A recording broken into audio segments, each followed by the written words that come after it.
अस्सलाम वालेकुम। Welcome back to my channel. उम्मीद है आप सब लोग ठीक होंगे, खैरियत से होंगे। आज जो हमने टॉपिक डिस्कस करना है वो है एम्पिरिकल फार्मूला। एम्पिरिकल फार्मूला की डेफिनेशन और उसकी एग्जांपल्स आज हमने डिस्कस करनी है, ठीक है।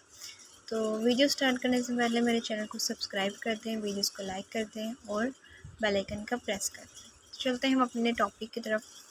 Empirical formula. Chemical formula are of two types.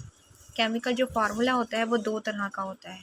First one जो उसकी सिंपलेस्ट टाइप है वो है एम्पिरिकल फार्मूला। एम्पिरिकल फार्मूला जो है वो केमिकल फार्मूला की एक टाइप है। It is the simplest whole number ratio of atoms present in a compound. एक कंपाउंड में जितने होल नंबर एटम प्रेजेंट होते हैं, मतलब number of atoms present in a compound is known as empirical formula. एक compound में जितने atoms होंगे उनको हम कह देते हैं कि वो उस कंपाउंड का एम्पिरिकल फार्मूला होगा, ठीक है। The empirical formula of a compound is determined by knowing the percentage composition of a compound. हम एम्पिरिकल फार्मूला किसी कंपाउंड का डिटर्मिन कर सकते हैं by knowing the percentage composition of a compound. However here we will explain it with some simple examples. हम यहाँ पे example भी देख लेते हैं।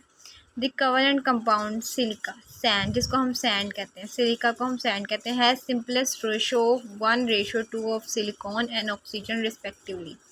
अब सिलिका में दो चीज़ें मौजूद होती हैं, ऑक्सीजन और सिलिकॉन। सिलिकॉन को हमने कह दिया 1 और ऑक्सीजन 2। इसका मतलब है सिलिका में सिलिकॉन का एक एटम होता है और ऑक्सीजन के 2 एटम होते हैं, ठीक है।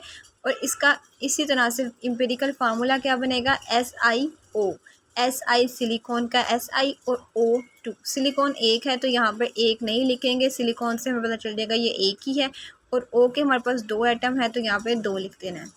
फिर हमारे पास आता है simply glucose has simplest ratio 1:2:1 of carbon, hydrogen and oxygen respectively. इसका मतलब ये है कि ग्लूकोज में हमारे पास एक कार्बन एटम है, 2 हाइड्रोजन एटम है और एक ऑक्सीजन एटम है। और इसका एम्पिरिकल फार्मूला होगा CH2O, ठीक है। मतलब C एक कार्बन, H2 मतलब 2 हाइड्रोजन एटम और O ऑक्सीजन एक, ठीक है। इसी तरह हम इस तरह डिफरेंट कंपाउंड्स के जो है एम्पिरिकल फार्मूला डिटर्मिन कर सकते हैं।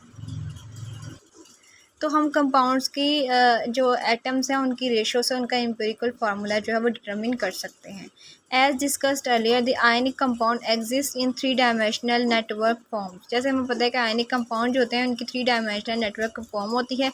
Each ion is surrounded by oppositely charged ion in such a way to form electrically neutral compound. अब ईच आयन जो है वो ऑपोजिटली चार्ज आयन के साथ लिंक होता है to form electrically neutral compound. Therefore the simplest unit taken as respectively of ionic compound इसका formula unit. जो यूनिट हम आयनिक कंपाउंड के लिए उसको यूज़ करते हैं उसको हम कहते हैं formula unit. It is defined as a formula unit की हमारे पास डेफिनेशन है। It is defined as the simplest whole number ratio of ions as present in the ionic compound, ठीक है। अब हमारे पास है सिंपलेस्ट रेशियो। अब हमारे पास एक कंपाउंड में जितने आयंस होंगे, हमारे पास पॉजिटिव एक आयन है, नेगेटिव आयन है, उस रेशो को आयनिक कंपाउंड में जितने जो हैं हमारे पास आयन मौजूद होंगे उसकी रेशो से हम उसका निकाल सकते हैं formula unit. In other words ionic compound have only empirical formula. Ionic compound का सिर्फ एम्पिरिकल फार्मूला होता है। For example, formula unit of common salt consist of one sodium Na plus 1 chlorine ion and it's empirical formula is NaCl। अब हमारे पास एक compound है common salt जिसका formula है NaCl। Na के ऊपर प्लस आयन है, प्लस का मतलब है कि उसने अपना एक इलेक्ट्रॉन क्लोरीन को दिया है, इसलिए उसके पास प्लस आयन आ गया। और उसके पास क्लोरीन ने एक आयन जो है इलेक्ट्रॉन जो है वो सोडियम से लिया है तो उसके ऊपर माइनस आ गया। तो प्लस माइनस से इन दोनों की जो है अट्रैक्शन हो जाती है। और उसके बाद सोडियम पर प्लस आयन आ जाता है और क्लोरीन पे माइनस, ठीक है। इस तरह करके ये हमारे पास जो है इसका फार्मूला यूनिट भी आ जाता है एक कॉमन कंपाउंड का साल्ट का। अगर हमने साल्ट का फार्मूला यूनिट निकालना है तो उसके आयंस को हमने इसमें आयंस को करना है, लिखना है, ठीक है। और अगर हमने एम्पिरिकल फार्मूला तो इसमें हमने कंपाउंड को देखना है, ठीक है। सॉरी एटम को देखना है। इसके बाद हमारे पास एक फार्मूला है, formula unit of potassium bromide is KBr which is also it's empirical formula. Empirical formula जो है KBr, ये इसका फार्मूला यूनिट भी है और इसका एम्पिरिकल फार्मूला भी है, ठीक है।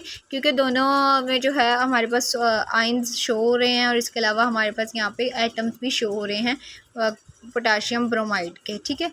तो ये था हमारा छोटा सा topic about empirical formula. Video पसंद आए तो लाइक कीजिएगा, चैनल को सब्सक्राइब करना मत भूलिएगा। मिलते हैं एक नई वीडियो में, तब तक के लिए अल्लाह हाफिज़।